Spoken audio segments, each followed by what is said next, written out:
Thank y'all. Thank y'all for being here. Sorry it took a few days. I needed a few days to unwind and kind of process what we had, the season. First off, thanks to all of you. I can't lie. I miss seeing you, being around.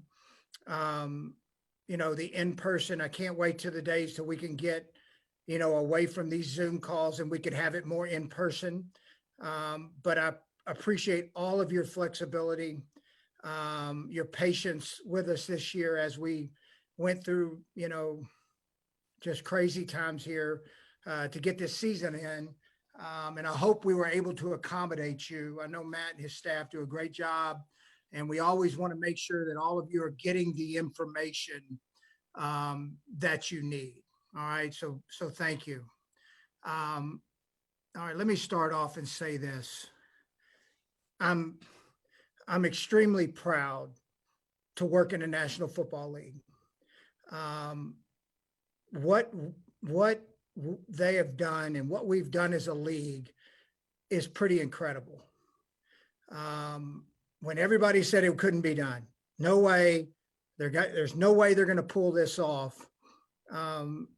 Just an incredible job by our league office, 32 teams, all the coaches and players in our league, pulling together and knowing, how hard this was going to be, the sacrifices that had to be made, just incredible. To pull off a regular season, sure, there were some glitches along the way, but we got through it, and I thought it was really good football, really special football going on, and very unprecedented circumstances. No fans in the stands, weekly, crazy testing, different travel, just all kinds of circumstances that we had to deal with. That is an absolute credit to our players and coaches for them to be able to focus and pull that off. Just tremendous. Very proud of our organization. To watch people not flinch and problem solve, man, that was really special to be a part of. I mean, you think back to March when when all of this hit, and to go through the draft, an off season virtually, plus deal with all the social justice issues that we were dealing with, around our country that were as important as anything, and to really make a difference in that area. And Lord knows we got a long way to go, but to make an impact, having no idea if the season was going to take place. To watch people come together in this organization, pull together, do different jobs, figure out ways to solve problems. It has been really cool to see and be a part of, and I want to spend some time here to thank the people that I think deserve to be thanked. And I hope I get them all, first for Mr. Irsay, and his family, just the support. Jim, he never flinches now. He never flinches in what he believes and what he wants to give the city of Indianapolis and the state of Indiana, and the support he was able to give all of us in this organization is truly special. I don't think at any point during this time we've had to let go of one employee. I mean, think about that. I mean, that's where his heart is. He loves this organization. He loves everybody that works in this organization, and he supports them. And he did everything in his power to support us this season. So I'm just very thankful for Mr. Irsay and his family. They're great. To Pete Ward, to help things move along and support us in every way he can. One special individual that, really just above and beyond the call of duty, Dave Hammer. He was our ICO this year, and that was a thankless job and very difficult job to have. I think through the season, especially early, all the testing, all the protocols that had to be put in place, to have to deliver bad news, the 3 a.m. calls, who's positive, who the false positives, arranging all the IQVIA, protocols and contact tracing that we had to go through. I mean, what Dave Hammer was able to pull off, and look, he had people help him, but he led the charge. And just, I can't say enough. I mean, look, I'm very fortunate to have Dave Hammer in this, and the Colts are very fortunate to have Dave Hammer in this organization. He is a true Colt. And I not only call him a coworker, but I call him a friend. And I'm very fortunate to have him. To the league office, Dr. Sills, some people that really helped, I thought were really instrumental in getting all this, the protocols out and communicating with the clubs. Dr. Sills, Molly Delaney, Megan Carroll, Donna Ponte, they were tremendous. I mean, they were 24 hours on call, willing to help, willing to solve problems. I think that was a little bit of the misnomer of the story out there, that we were trying to have a season and make people successful. There wasn't gotcha moments. Everybody was trying to do the right thing here. Who's ever been through this? And I remember stories, reading them, especially like about Tennessee. I know Mike Vrabel and John Robinson. Those guys are first-class individuals and organized. And to read the stories, are you freaking kidding me? That was uncalled for. These guys do things the right way. And we were all trying to get through this as a league and do the best we could. And we had to learn along the way. Tyler and Ryan at BRL are testing, and all the testers that came in every day, 7 days a week, you have to adjust the schedule. They end up having to travel with us to test. Thank you, for all that you did. Jeff Brown, just lucky to have Jeff as a Colt, as a Colt teammate. Him and Kasha, who was his intern this year, they were tremendous. And there was no job too small, and there was no problem too big that they couldn't solve. They went into everything. And I mean, Lord knows they had to solve them. And Jeff was tremendous. To our equipment staff, Sean Sullivan and all his staff.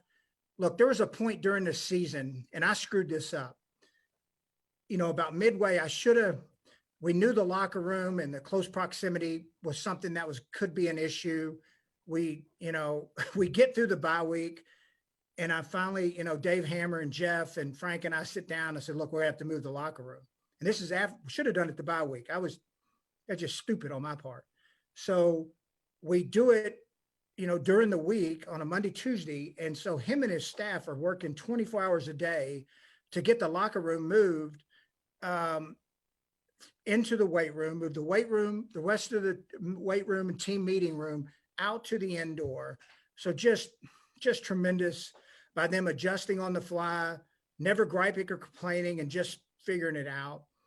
To all our trainers, doctors, everything they did through the year, they were on the front lines at all times, between having to wear double PPEs, which can be uncomfortable, to treating our players. I mean, just tremendous work. And to our coaches, staff, and players, I mean, what we asked them to do, sometimes I wonder if everybody understood the sacrifices that were being made, to have to stay. Some of them left their families at home, and weren't around their families all season, to sacrifice anything they did off the field. We challenged them and they challenged each other. There was a lot of peer pressure within, but there was great sacrifices that were made to get this season in the best we could. Were we perfect? No, but I don't think anybody is. And I think with this virus, I don't know. I think it's very difficult to be perfect. I mean, the thing's so contagious, but they made great sacrifices, and it's hard. I mean, I know everybody says, well, it's your job. Yeah, it's our job. Absolutely. It's our job. And we want to do the best we could in the job. But the one thing that was really cool to watch was the sense of team and protecting each other. knowing that this wasn't about me, it's about each other. It's about protecting each other. It's about protecting each other's families. I know there was points when my family got frustrated because they couldn't do the normal things. And they had to sacrifice. And I know every family in our organization had to go through that. So just tremendous work by all of our coaches, Frank's leadership, our leadership on our team, to spread the message. And it was fun to watch that happen. It was fun to watch us grow and learn and figure out ways to get things done and have a successful season. And I'm very proud of that. To our fans who I dearly miss, I think all of our players, staff, I think everybody will tell them this. We miss you. Can't wait to be with you again. Thank you for your support at all times. Just know that you are valuable and important to us. The things you miss on game day that I'll never take for granted. Like I will never take for granted before the game, driving up to our stadium and seeing the tailgaters. I'll never take for granted walking around outside of the stadium and in the stadium during the game, before games, visiting with our fans. I'll never take for granted when our players run out of the tunnel and the roar from the crowd of excitement. I mean, that's the special thing. I mean, it's what makes our game really special, is those moments on Sunday, those 3 or 4 hours where people can turn it off and really watch the team and cheer for the team they really care about and they're passionate about.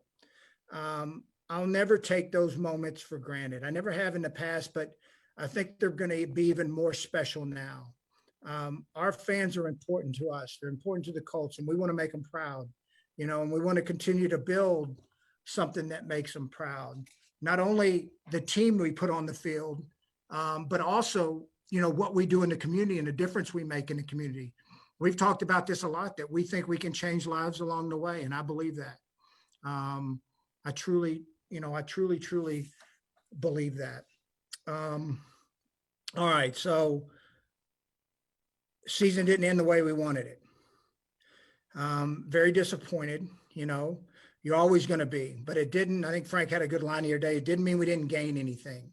So I'm going to tell you what I told the team. And I read, there's a great civil rights activist by the name of Maya Angelou. She has and I read this to the team the other day, and I'm going to read it to you. It says, "You may encounter many defeats, but you must not be defeated. In fact, it may be necessary to encounter the defeats so you can know who you are, what you can rise from, and how you can come out of it."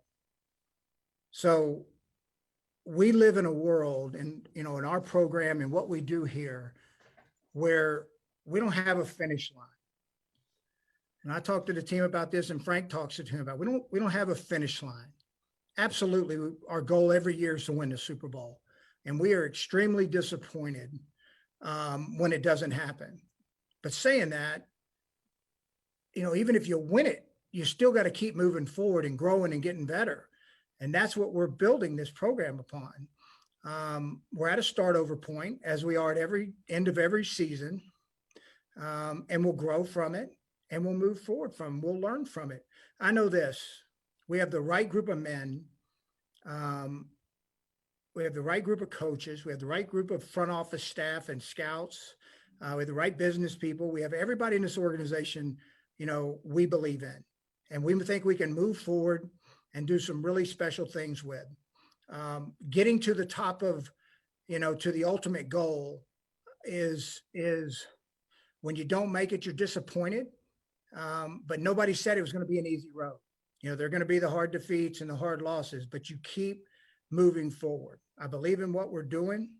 I have ultimate trust, in our owner, Mr. Irsay, as I do Frank Wright. So we'll continue to move forward and continue to build this thing to make this city proud. All right, now that I'm done rambling, let's fire away. if I'll say this, Jim has 51 questions today. We can just roll through Jim's 51, and maybe it answers everybody's questions. I'm just kidding. I'll keep Jim on. Matt, let him fire away. Yeah, go ahead. Joel Erickson, you can actually start. Chris, do you plan to bring back Phillip Rivers as your starter? All right, so here's the discussion I had with Phillip, and I've had it with Frank, and I'm talking with Mr. O'Shea this afternoon. Do I think Phillip can still play? Absolutely, I do. Phillip and I had an hour talk yesterday. He's going to take time, and we're going to take some time. And we'll meet here in about a month and figure out which way we're going to go forward. Look, Phillip's got to make a decision if for sure he wants to play. And so we need to go through that process. Do I think Phillip Rivers is a winning quarterback that we can win and go to the Super Bowl with? Absolutely, I do. Okay, next up, George Bremmer. Hey, George. Chris, how you doing? Good. Last year, you were very high on Paris Campbell. The 1 week that he played this season, it looked like he was going to be a very big part of this offense. How concerned are you about the injuries, and where are you with him right now in terms of his future? Well, I mean, Paris has still got – look, Paris is young. He had bad luck. Has bad luck. I mean, he gets hit on a fly sweep reverse, hits right on the knee. It's just bad luck. We think Paris is – he's worked his butt off in rehab. He's driven. He's still young. He's still talented. We think Paris is going to be a valuable member of this team here going forward. So I still believe in him. I think our coaches still believe in him. We'll get him healthy and we'll get ready for camp and get ready to let him compete. Phil B. Hi, Chris. I wanted to ask you about the cap. You've made some smart moves with it, and I know it's an ongoing process. How do you weigh the priorities of possible extensions for cornerstone players like Nelson and Leonard versus a long list of guys you would like to bring back, but you can't bring back everybody, and then moving forward from that? Really good question, Phil. So Mike Bloom, who's outstanding, handles all our cap stuff and makes us look good in that area. We'll wait and see what the final cap number is, but I'll tell you this, Phil, we plan out on a three-year basis, both from a cash and a cap standpoint. And we think we're in really good shape right now. The market's going to change a little bit, depending on, because we're used to that, the cap rising every year, and now it's not. So everybody's going to have to adjust. All 32 teams are going to have to adjust. And I think we'll have a plan that'll be able to do the right thing by our players internally, but also bring back some of the guys. Look, you'll want to bring back all of them. I mean, I'd be hearing lines. I mean, they're all good guys. They're good football players, but that's not realistic. It's got to, they got to want to be back. Two, you got to be able to meet, from a contract standpoint and financially to bring them back. Let me tell you this. I tell every one of our players this. Their careers are short. They're short. They're hard. And financially, they need to do the best they can do. And we want them to do good. Like we pour everything we can into player development and our players being the best they can be. And there's a point when change happens and their contracts are up and they're going to have a chance to hit the market. Well, look, if another team offers more money than we do, good for him. I mean, sometimes I get pissed about it because I don't want to lose the player, but I'm always able to take a step back and say, okay, we've done our job and the player's done his job, and him and his family deserve to be rewarded. Hope that answered it. Thank you. Kevin Yes, Bowen. Hey, Kevin. Hey, Chris, as always, thank you for the time. Yes. Corner position, how important will Xavier be to bring back, and how would you evaluate Rock's second season? Yeah, good question. So really, Xavier had a heck of a year. Really bought into what we were doing. I give Jonathan Gannon a lot of credit for that. He had a relationship with Xavier coming in from Minnesota. And Xavier worked and bought into everything we're doing. I think we'll wait and see how it works out here in free agency. But we like Xavier. As for Rock had his good moments and he had his rough moments. No different than a lot of second-year corners. I'll tell you a story.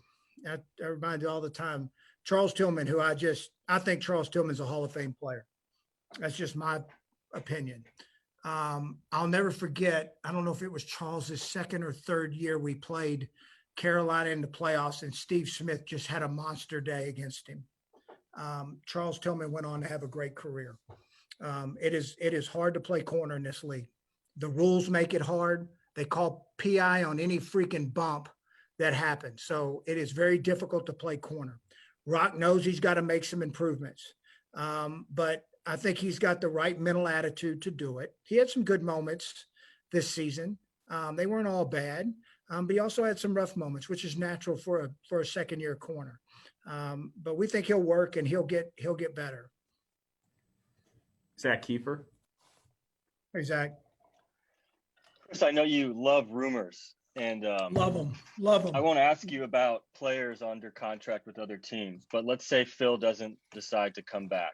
Yeah. How does that change your guys' approach with this quarterback situation and the let's be patient approach? Because suddenly everything would have to change.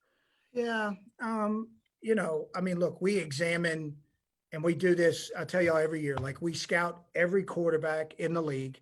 We do that. I mean, we do that now. We scout the entire league. So quarterback happens to be a position that we scout too. And we do it in the draft. We'll figure it out. That's our jobs. I feel very confident in Frank and Nick and Marcus Brady. We've tasked them with we'll task them with some work to do here pretty soon. And we'll move forward. But, until, we get the Phillip decision made, both parties, him deciding if he wants to play, that's a big part of it. And then us also, we'll figure that part out as we go along. Mike Chappell. Hey, Mike. How you doing, Chris? Good chap. Are you feeling better? Yeah, good days, bad days. Yeah.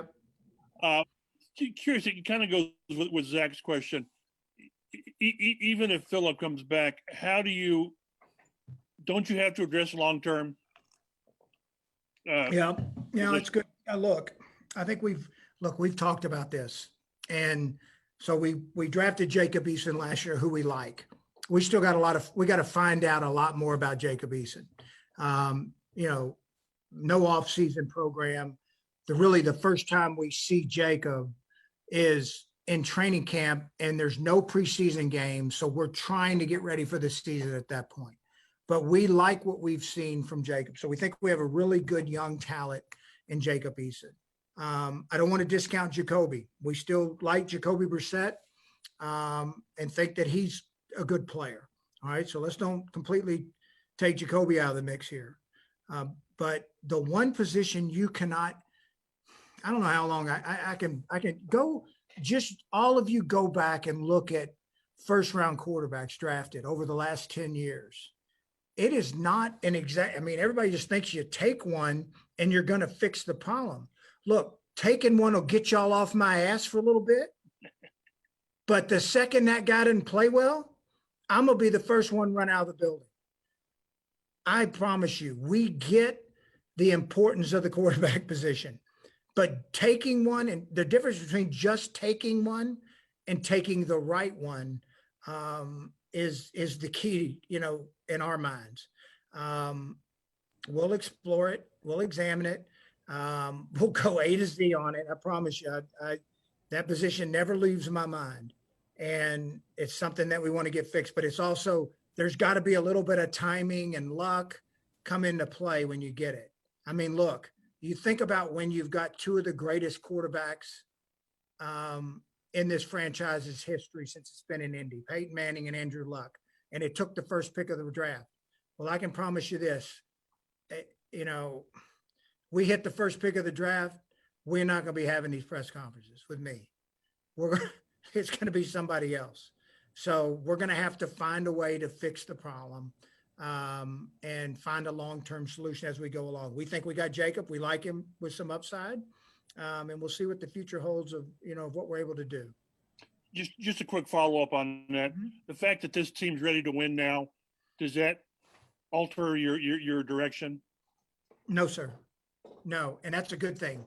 I think, if you remember, if you think back to my initial press conference when I was here, when I came in, I said, it's never going to be about one guy. I get the importance of the quarterback position. I don't want anybody to think I don't, but it's got to be about the team.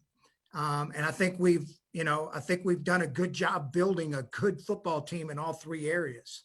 And that's a positive thing because I'd like to sure think that, we're not just going to all of a sudden be bad. We're going to continue to draft and acquire players as we go along and get better. And so eventually when you do get a younger quarterback or whoever, if it's a vet, whoever it is, they're able to come in and know that they've got a good football team around them. Okay, Jim Aiello. Hey, Jim. Hey, Chris. You mentioned Jacob a couple times already, but you've obviously put a high priority on having a good backup quarterback throughout your time here. Is that something that will he be competing for that? Would you be comfortable if he was your backup quarterback next year? Yeah, I'm not ready to say I'm comfortable with it yet. I just don't know enough. We liked him when we drafted him. We think he's really talented. It was such a different year not having usually you get an off season. So we get a rookie mini camp. We get May. We got preseason games to really get to evaluate them in the bullets.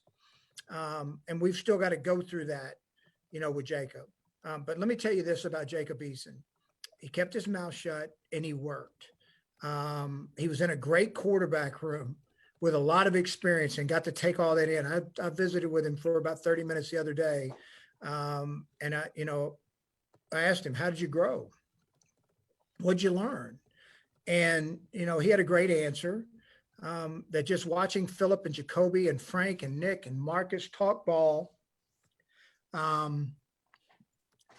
they carried themselves, how they worked, how they were professionals, all of that was something that he absorbed. Now he knows he's got to go to work this off season, which I think he will, but Jacob's very talented. He's extremely talented. I don't know if y'all weren't, but I remember can't remember what game it was where he was out before the game throwing to some wideouts, and a coach on another team who I'm close with walked up to me and said, "Who is that?" I said, "Yeah, it's our young quarterback, Jacob Eason." So it doesn't take long to see his talent. Now we just got to see him play. A quick follow on that, as you mentioned Frank and all the people that you have working with him, how much faith do you have in that team to develop any young quarterback, including Jacob? Really? I think, Jim, I think Frank is outstanding. I think he's proven it. In Philly, he did a really good job with their young quarterback. Offensively here, he's had 3 different quarterbacks. I believe in Nick. I believe in Marcus. I have a lot of faith in them to, develop a young quarterback. I knew the answer, Chris. I just like the quote. Greg Doyle. Hey, Greg. Yeah. Hi, Chris. You've mentioned this a few times. I want to make sure I'm clear understanding it and you're clear saying it. It doesn't sound like it's entirely Philip's choice. It sounds like he could tell you in a month he wants to come back, but you guys haven't decided yes or no on that. I didn't commit either way. What I told Philip was we need to both take a month and decide on what direction we want to go. This after he told me, say, Chris, look, I'm not 100% sure. Well, you need somebody to be 100% sure. And so we'll go that way. Do we want Philip back? Yes. I'll tell you that. Yes.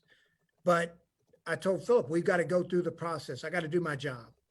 I need to go through the process because look, if this was a 30-year-old Philip Rivers or a 35-year-old Philip Rivers, we're not having this talk.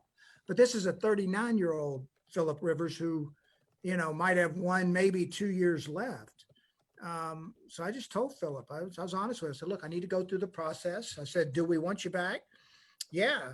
I said, but I need to go through the process. And he needs to go through the process with him and Tiffany and the family if he wants to go and play again. Here's what here's what I told Philip this. I said, this is what stinks about this year for him, because the city of Indianapolis didn't get to know Philip Rivers, and that's a cool thing, because he is a really neat guy. He's a special leader. He's a special teammate. He's passionate. He freaking loves the play. I mean, freaking loves to play and compete. I would love, he would love going to training camp here, how special I think our training camp is, with all our fans that come out and the city to get to know him. But I think we need to both go through the process here over the next month, to figure out the final answer. Okay, and if I can have a follow-up, and I was wanting to see if you were going to do. He needs to go over with Tiffany, and I was waiting for you to name 9 kids. I couldn't do that. Yeah, well, I'm not sure Philip could do that. I forget my own 5 sometimes. Philip might struggle too. My follow-up has nothing to do with this. It's really not a follow-up. I'm lying. It's about left tackle. How much time do you need to decide if Quentin will be the guy, or do you already know, or how does that play out? No, it's a good question. First, let me say this, because I didn't mention it.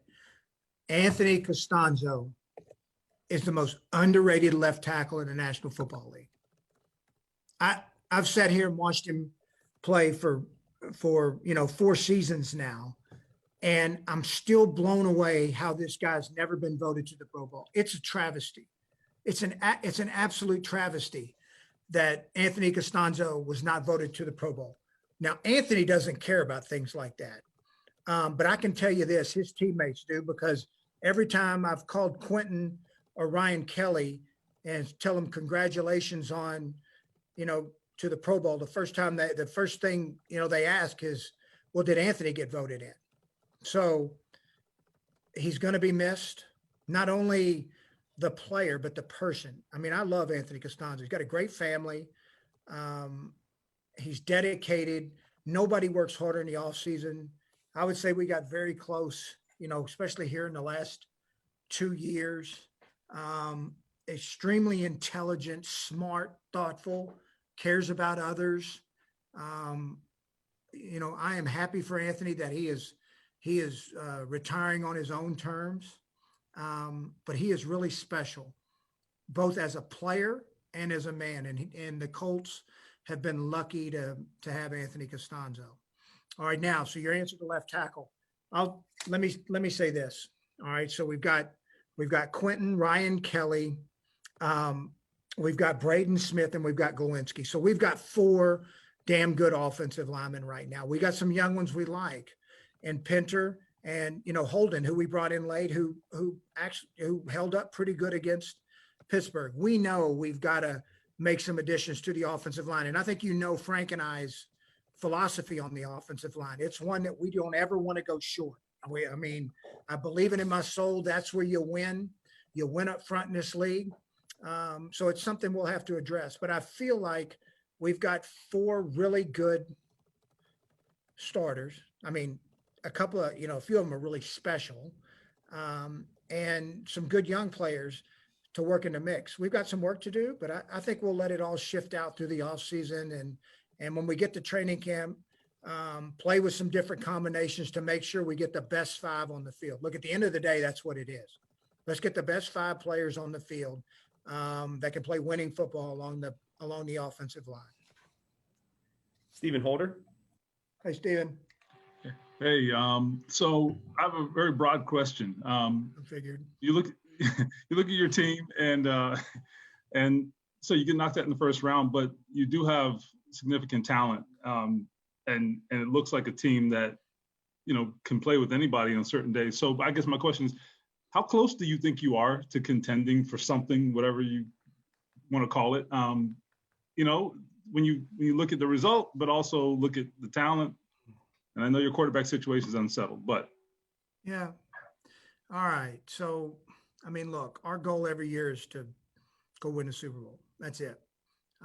Some years probably more realistic than others. I thought it was realistic this year, and I think it's going to be realistic for us going forward.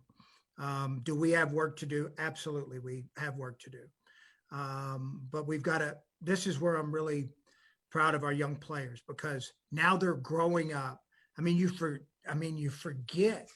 I mean, you just forget how young Quentin, Braden Smith,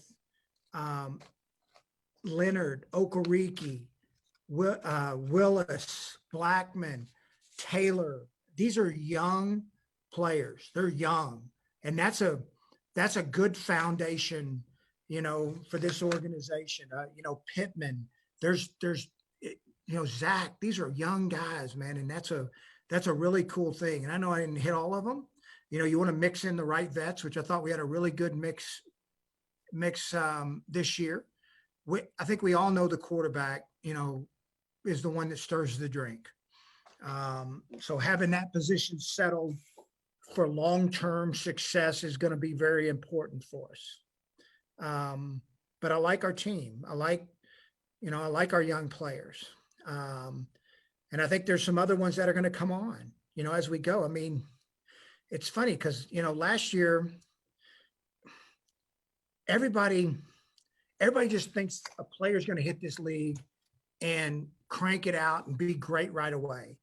That's not realistic. It's just like Jonathan Taylor.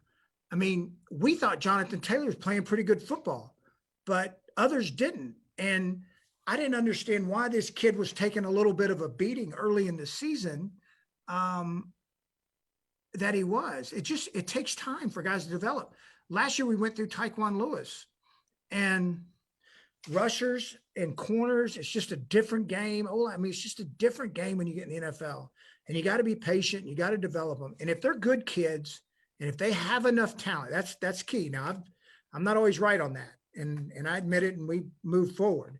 But if they're good kids, they work, and they have enough talent, we'll get them to their ceiling. But in the world we live in today with Twitter, we're talking about a play-by-play evaluation of people. It's unbelievable. It's incredible. Twitter's incredible. It is a play-by-play evaluation of people, not a game-by-game or year-by-year, play-by-play. And I don't follow Twitter, but my kids do. I love it. My sons Dad, they're kicking the crap out of you right now on Twitter. And I remember Steven told me one time the Twitter mob. I didn't even know what the freaking Twitter mob was. But there's this instant evaluation of players. You got to give them time to develop. You got to give them time to grow. And they all grow at their own pace. Mike, Sorry, I hope that answered your question. Yeah, that Twitter mob has pitchforks, man. They're ready to go. So. Wells, go ahead. Hey, Chris, how you doing? How you doing, Wells? This is probably the first time I'm not going to ask a quarterback question, and who knows how long. That's all right. I want to ask you a two-part free agency question.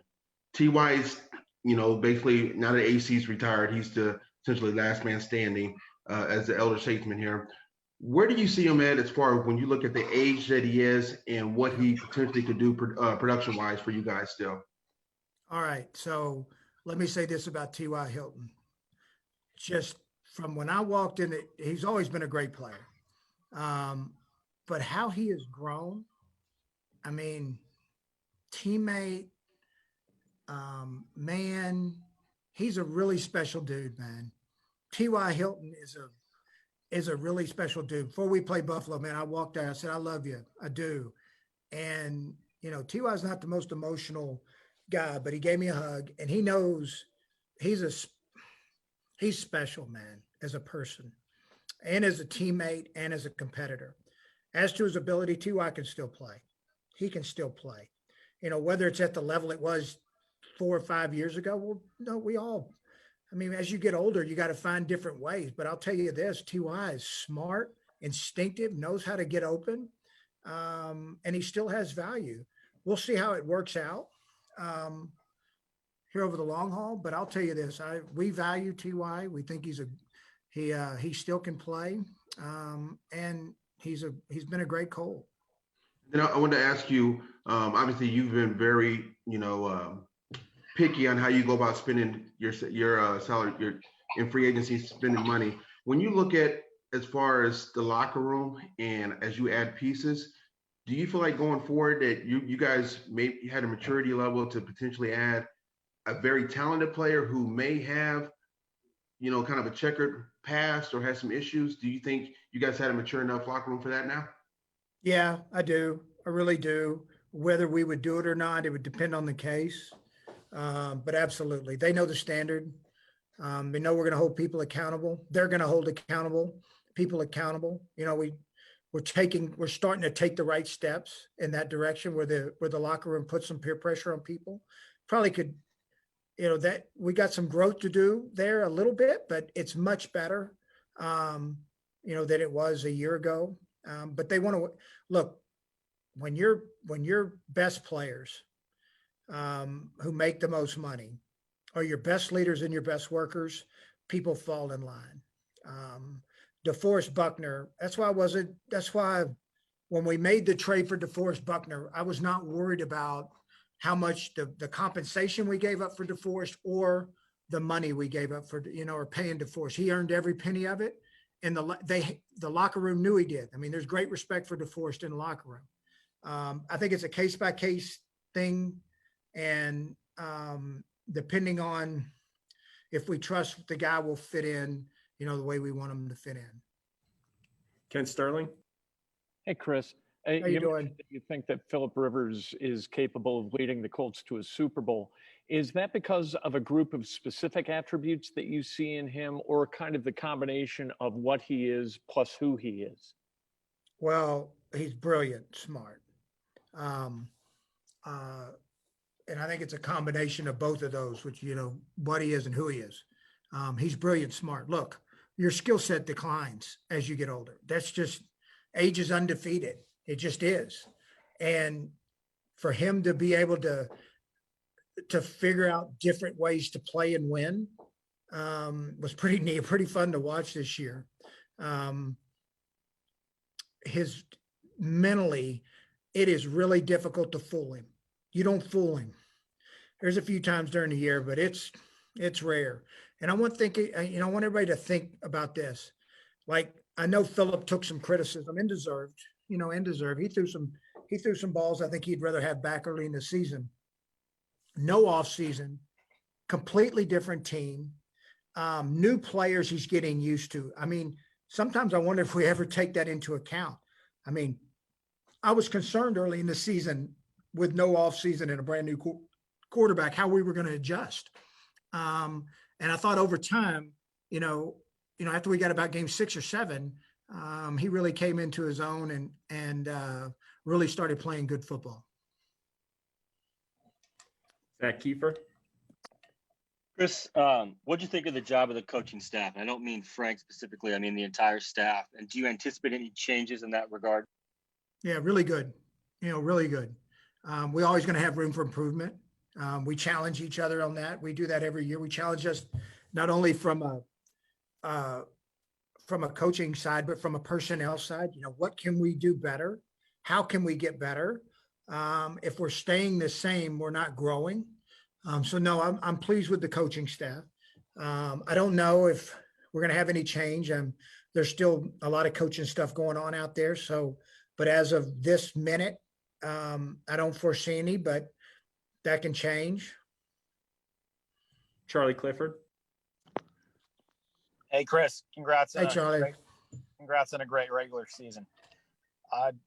Anthony Walker, Marlon Mack, two selfless individuals, two players that have rode the wave with you since 2017, the good and the bad.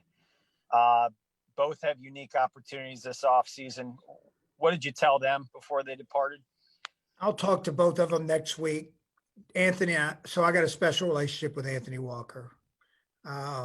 Selfless, team guy, rare leader. I hope he gets into coaching one day, or Sky. He'll mark my words on this. Anthony Walker, if he gets into coaching, will be a head football coach in the National Football League.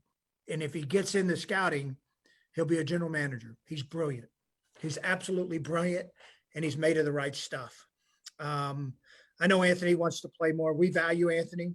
We'll see how it works out. But I want good for Anthony. Marlon Mack broke my heart.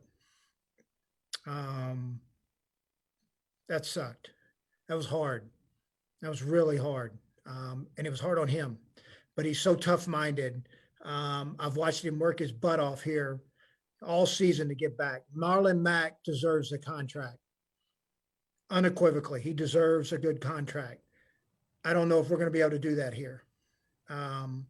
Saying that, I'm not going to say Marlon Mack's not going to be back because I think he's really special as a player. And I could just see a backfield with Marlon, Jonathan, and Naheem and Wilkins being really special. So I'm not going to discount it.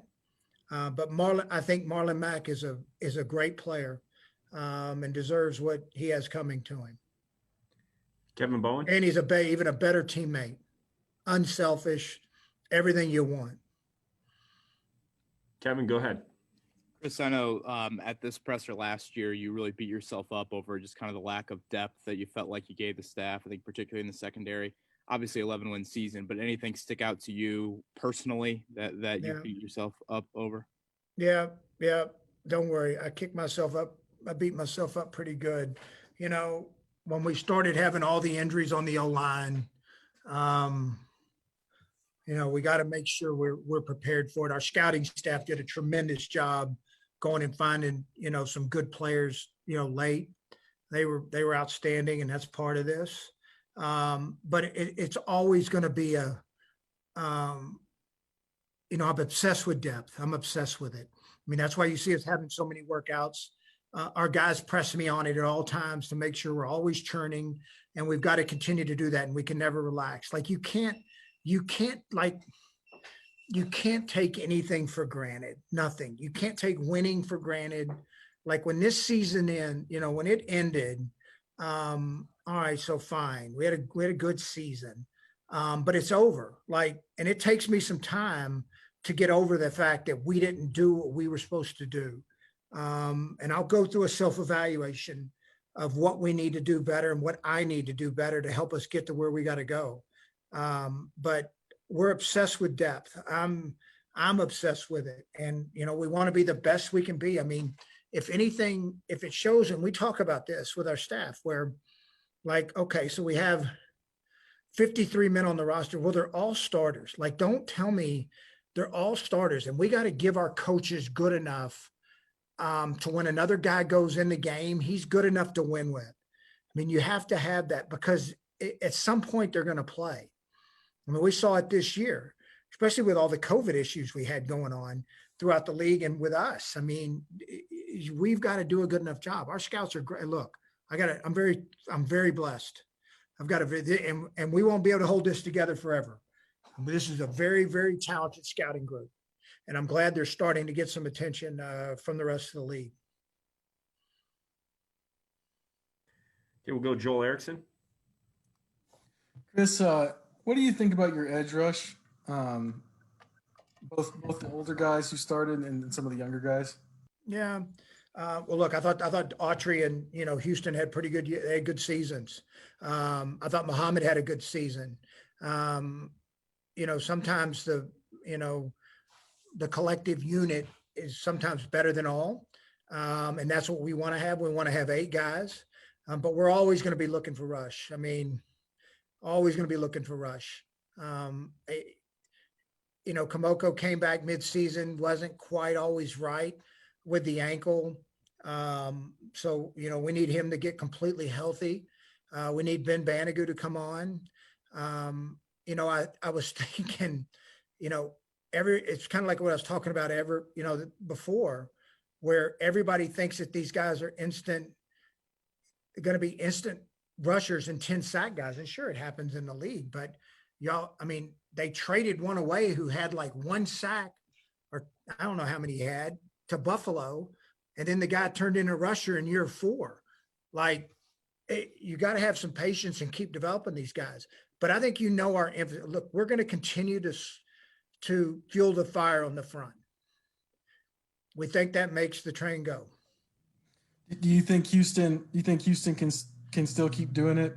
And Justin can still play. Absolutely.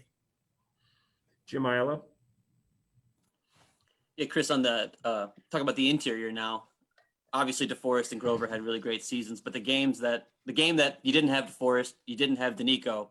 this is maybe like the Kenny Moore question from last year when you didn't have him, kind of things went south. Does that put a bigger emphasis on finding more interior depth?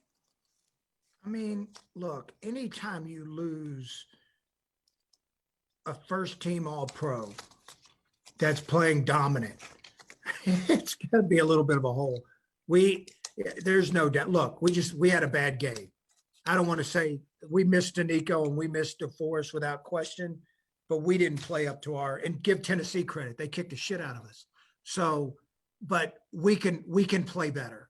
But we're always going to be looking for depth, and I believe you've got to have 9 guys at all times, 4 or 5 inside and 4 or 5 outside to play. It's a long season, especially if we add a game. I mean, it's a long season and 4 guys can't play, not the way we're asking them to play. You've got to be able to rotate and have enough guys. And that's our job to do that, give our coaching staff enough talent to get it done. One of the big picture things you talked about last year on defense was limiting explosive plays. Do you feel like you guys did a better job at that this year? I thought we played good defense. We've got to get better in that area. I think I've told you, it guts me when I see, and we've still given up too many explosive passes that we've got to eliminate. And I think we can get better in that area. And I know coach's staff will work hard at it, but we're not quite where we need to be there. Mike Chappell. Hey, Chap. And again, a lot of it's hypotheticals, but with all the things that you've got to do on your plate this offseason, does that include extensions for Darius and maybe Braden and maybe Naheem? Where are you with that in your head? Yeah, I mean, I won't get into who and what and where. I mean, usually it all those discussions are internal. But I think just by our past actions, I think that we want to take care of our own. Thank you. Taylor Tannenbaum. Hey, Chris. As it stands right now, Combine is set to be here. Obviously, we know this is a day-to-day life at this point. Do you anticipate that continuing? And if not, how does that change what you do? We've had to adjust so much already. I'm sure you have a plan in place if so. Yeah, we've got no word on the Combine yet, so I don't know. Saying that, we'll adjust. We adjusted with the draft. We adjusted with off-season work. We adjusted with the season. We adjust. That's what we do. Our scouts have done a tremendous job scouting and covering our players that need to be covered. It's going to be a little bit, helter-skelter here for a while, but it is what it is. We'll adjust. I'd laugh because, like last year, people were saying, well, now we'll find out the teams that can draft. Okay, come on, man. So we'll adjust. Phil B. Hey, Chris. I'll pay you a compliment with my favorite word. How much time does it take to recharge your indefatigable motor? I'm not going to lie to y'all. I was done mentally and physically here a few days ago. I was exhausted. It was a great season, fun. Didn't end the way we wanted to. We got a long way to go. But this was hard. And I mean I didn't sleep worth a crap. And that's what, the emphasis I told you about Dave Hammer, what he went through. I mean, I think both of us were on edge. And then, you wake up and you're just, every night you're going, holy crap, please don't have, every morning you wake up between 3 and 5, please don't have a positive. All right. So if you have a positive, all right, so now we got to go through the contact tracing. Who do we leave? Now, and then as you got into Thursday, Friday, Saturday, I mean, you're just going, you're sweating, you're doing everything right. I mean, you can do everything right, and it's still not good enough. I mean, that's why what this league pulled off, I mean, it's going to go down. And we weren't in a bubble. This is not a bubble. I think, there's no bubble here. We didn't do what the NBA did. No. I mean, I know everybody, this was no bubble. We went home to our families. When you had to go to the store, you went to the store, you did the best, but this was not a bubble. But it was extremely stressful on everybody. So I'm better today, but I was exhausted Sunday and Monday. So you don't give yourself much time. to We recharge. don't get, hey, look, we don't. First thing is, I mean, other than my family, I mean, my wife and my kids, I mean, this is what I love to do. This is what we like to do. I mean, I like to ride the Peloton bike now that I got I love the Peloton. But I mean, this is what we love to do. This is what we do. I mean, I'd suck if I had to go get a job for a living. Greg Doyle. Thank you, Coach. Chris, just a yes or no question, and then my real question. Peloton, were you saying in your office? Yes. Okay, here's the real question. And this is a question normally we'd ask you before the draft, but hey, we're before the draft. How deep is this quarterback class, and might there be one deep enough that there might be one at 21 or 22? I doubt it. I don't. It's a good class. I'll say that. It's a good class. They all get pushed up now. I mean, I think we're seeing it. I mean, you know, they all get pushed up. So, you know, a little bit of luck has to come in play. Okay, thanks. Stephen Holder. Hey, Chris. Yeah, I actually know who I'm talking to. You saw the difference, or I guess the addition that Jonathan was in terms of, you know, explosive plays at the running back position, which is what you told us when you drafted him, you know, was the allure. Do you have enough of that at wide receiver, do you think, right now? And then a secondary question, what's your tight end situation, do you think, going forward? Do you like it? Well, I'll say this. We finished 8th in the league in explosive pass plays, which we keep track of. And I keep, you know, Frank does, I do, our staff does. So pleased with that. I mean, you know, anytime you're in the top 10 in explosive pass plays, that's really good. And I mean, Nick and look, they're good players, and I think they're gonna ascend. I mean, like Pittman, if Pittman doesn't get hurt, I think we're talking about him in a totally different vein, because he was really coming on. But that was a significant injury he had, and he bounced back from it. And I think you started to see his talent, you know, more towards the end of the season. So we think he's got really good upside. Zach Pascal, all Zach does is show up and continue to produce. That's all he does. Every quarterback that's had him loved him. Andrew loved him. Jacoby loved him. And so does Phil. Every quarterback he's had. So do we want to add? Yeah, you always want to add explosive guys that when they touch the ball, they're going to score. But we think we got a good young group of wideouts here that, you know, moving forward with, we can continue to win. Tight end group, I love Jack Doyle. I think you know that, and I love Mo. And, you know, we're excited. You know, we still think they both got plenty left. I think Jack still's got plenty left in the tank, and Mo has really developed and came on. And it's been really cool and fun to watch. Trey Burton was a really good addition. I give Frank all the credit for that. He was on me about signing him, and, you know, I was a little leery because of the injury history. I knew he was talented, but I was leery. But hey, great teammate, good player, made some really big plays for him, a true pro.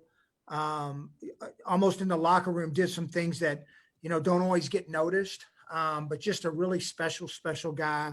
And we'll see what the future plays out. But I think Trey can still play and produce in this league. And look, we've got some young kids that I'm just sitting there looking at our list, but we got some young kids we like. Noah, who we claimed, he got beat up during the year and had a little issue going on where we had to put him down for a while to get it settled down. But we've got some good young players. Would you like would you like the explosive F that, that's a mismatched game changer? Yes, you would. But you got to prioritize where you're going to go. Do I think we have a winning group of tight ends? Yes, I do. Kevin Bowen. This question about Frank. If there are any areas that stick out to you, where do you think he can improve, whether it be as a, head coach, manager, play caller, whatever, wherever you want to go? I'll say this. He's really special. And I don't think anybody should ever take Frank Wright for granted. Not only is he a really good man and representative, of the city of Indianapolis. He's extremely intelligent and smart and a special leader as a coach. I'll never take a day for granted having him as a partner. He's really special. As for things we both can improve on, well, those are internal things that we talk about. Jim Aiello. Chris, couple injury questions. One, I guess, specific. The other one, general. But anybody that needs off-season surgery, and I'm thinking more about guys like Phillip and the toe, and maybe Kari or Mo. I haven't heard anything back on Phillip yet. I think he was meeting with the doctors today, so I haven't heard. I think he's going to be okay. I think it's going to be all right, but we'll see. And I don't think it's anything that if he has to have it done, where it's going to be a long rehab process. And then after that, I think we're in pretty good shape. There might have been a couple little things here and there, but nothing at this point, nothing major. That leads kind of the next question. You talked last year about how you needed to limit injuries for this team. And obviously some things are out of your control, but soft tissue, those kind of things. Do you guys feel like you did a better job this year? Much better. And I think we've, like Rusty Jones and, Aaron Burrell, they do a tremendous job communicating. And our players have they do a good job training them and getting them ready, but our players buying into what you need to do daily, from nutrition to sleep to recovery, they've got to buy in, and our players did a tremendous job, and Rusty and Aaron and them do a tremendous job, and Richard Howell, educating and training them on what they need to do. There's got to be, it's both sides on that deal, and they've all done really well. Lara Overton. Lara. Hey, Chris, at the end of the season, a lot of the guys noted just how strong of a foundation that there is. Coach Reich even touched on, although there will be turnover and change, you guys really have built something strong to build upon going into the offseason. First and foremost, how strong is that compared to where you've been maybe in your tenure with the Colts, the foundation that you have going into next season? And what excites you about this offseason moving forward, even as a tough of a job as you have over the next 4 months? Yeah, I mean, look, the more continuity you have, and core group of players that come back, who know how you want to do things, what you want the culture to be. It's no different like when you bring in another player and hey, this is how we do it. They train the other players. That's really good. And we've got a good young foundation here, with 17 and then really hitting on 18, 19, and 20 drafts where they train each other. So that's a really good thing. What was the next part of the question? Makes that exciting moving forward, even with this tough of a job as you have over the next 4 months and the decisions that you'll have to tackle? I mean, even the years when y'all say we're going to suck, I'm excited. So I don't know. I mean, we're excited about moving forward. We start over. You can't take for granted and think you're just going to win again. That doesn't happen. You got to go earn it. We got to get better. We got to improve. We got to continue to improve. We got to improve the roster. We got to grow as a scouting and coaching staff. Everybody in this building has to take an incremental step better and get better. And we'll never take that for granted. I mean, every year we all start at 0-0. Once the Super Bowl hits, we're all 0-0 again. All right. And now it comes to who grows and who gets better, going through the off season into the in season. So we got a lot of work to do. Mike Wells. Okay, Chris, I lied. I do have a quarterback question for you. Imagine that. You couldn't help it. You mentioned that obviously Phillip's got to take the time to decide if he wants to come back. You said you do believe he can play at a high level. From an organizational standpoint, what do you guys have to take into consideration over the next month as both sides are weighing what's best for the future? Well, I think we need to, like I said, like if Phillip had 5 years left, this wouldn't be a discussion. But when you're talking about a really special, which I think you consider a Hall of Fame player that maybe has one, maybe two, you need to make sure you explore everything out there, before you move forward. I don't want to look up tomorrow and see the story, Colts moving on from Phillip Rivers, because that's not the story. Okay. We need a little time to shift through this and make sure that, when we move forward, we're moving forward together, and we've got a plan. Well, that's why I wanted to ask you, because I'm going back to last year's, the jury's still out on Jacoby. So I just want to make sure there was some clarity. So you're not getting that story. Let me tell you, I'm going to tell you this, because that was a crappy choice of words on my part on Jacoby. That was bad. That was bad. That was a crappy, that words matter. I screw them up all the time. I apologize to Jacoby for that. That was stupid on my part. It was just stupid. We got time for a few more here. Joel, go ahead. Hey, Chris, what's the balance between wanting to bring your guys back and then also just kind of knowing when to move on? Because a couple of years ago, you guys brought a lot of guys back and it didn't really work out. Yeah, that's great. That's a great question. Really, it's hard. You try to do the best you can to evaluate, what you think, the player has left. And then, if you give them money, are they still going to play with the same fire and passion? It's a delicate balance. And we have to make very hard decisions sometimes, and not everybody's happy with them. But we do the best we can to make the right ones and move forward for the Colts. Kevin Bowen. Chris, I guess another quarterback question. You look at the Final Four AFC teams and how they acquired those quarterbacks and the age, I guess, of those guys. Does that influence you at all? Do you think about that of, wow, this is in our conference and this is what, we have to deal with, or no? No. Look, they're good players. I think you saw it. Credit to, I didn't even say this, but credit to Buffalo. They won the game the other day, and Josh Allen made some great plays, and he's a young player that has got some real special in him. You got to go beat those guys, and you got to build teams that can beat them. But just to press and think we're just going to have one drop out of the sky for us. That's just work we got to get done. We got to continue to look for our future quarterback that we can move forward with. Okay, Jim Aiello. Yeah, another quarterback question for you. Surprise. Imagine that.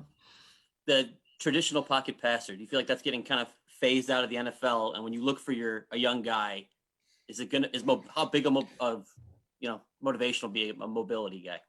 But that's good. That's really good. It's a good question. I don't know if I would say they're being phased out. I think you can look through the history of the league. Eventually they got to play from the pocket. They just do. But if you have a guy that can create, it opens your world up. But eventually they have to play from the pocket. And let me use this example. So I remember talking to Jeff Van Gundy about this one time. And I'm not going to say the player, but there was a great guard who wasn't a great shooter, but he was a great penetrator and great finisher. But when his legs went away, all of a sudden he couldn't shoot the basketball anymore. So what's his game? Well, it's a little like that at quarterback. Eventually they're going to have to play from the pocket because they're not always going to be able to run around and do the things they do. And I think you've seen guys, I think you saw Roethlisberger adjust. Remember Ben used to really be able to extend plays. But then as he got older, he wasn't able to do it the same way. So he did it a different way. Look, having a mobile guy that, they make it hard on the defense. But to say the game is completely moving away from guys that can throw from the pocket, if a guy's accurate, make decisions quickly and plays from the pocket, I do think there's still a place for that in this league. All right, last one, Phil B. Last one. Better be good then, huh? I know you talked about Frank before, and I'm just wondering your mindset on if you had your choice between a coach who maybe was old school and played it safe versus a guy who will be aggressive and not apologize for it. You strike me as the type of GM who you want a coach like Frank who's going to take that shot no matter what. All right. I can't believe it took to the end for this to come up. We're an hour and 8 minutes in now, and it took to the last question. look, we are process-based in our decision-making at every level, from player acquisition, player development, in-game decision-making. And there's going to be some intuition. There's going to be scouting reports and objective, but also subjective thinking involved in all, subjective in all this. So this is what Frank and I talked about and why we get along. We want to maximize our team's chance to win. That's what we want to do. We're playing a Buffalo team that had scored 56, 38, and 48 in their last 3 games, had the number 2 offense in the league. You could have a great defense. They're still going to make a play on you. All right. So we have a chance to go up 17-7. And I know people disagree with this, take the points. But when you got a chance to go up and you get down in the red zone, we talked about it. We just didn't execute. Like at the end of the day, we did not execute. That's what it comes down to. And there was another situation early in the season, I think we forget about, but all right, so we don't get it. And then they go 96 yards to score a touchdown, in a 2-minute drill, which is the odds of them doing that are very low. And they got to make 2 freaking they make 2 unreal catches on the sideline, and we got a dumbass offsides. All right, that aided in that. But if you go back to our first Tennessee game, think back to Tennessee. We just got our tails kicked by Baltimore. And we have a big Thursday night game against Tennessee, and we're losing 17-13. And we get the ball, for our first drive of the third quarter, and we go 15 play drive. And on a 4th and 1, we get stopped. Wilkins gets stopped.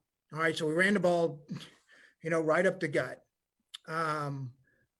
Well, defense plays really well. I think they had 5 or 6 plays. They end up punting. They shank a punt. We get field position, and we score the next drive. Then we kick off. We 3 and out them, and we block a punt. Next thing you know, we're up by 2 scores. So I think it all works together. We're going to play the odds, and we're going to maximize our team's chance to win. And I think when you do that over time, it's going to play out in your favor. Thank you, Chris. All right, guys. Thank you. Appreciate y'all. Thanks, Chris. Thanks, Chris. Thank y'all. Thanks for all the time.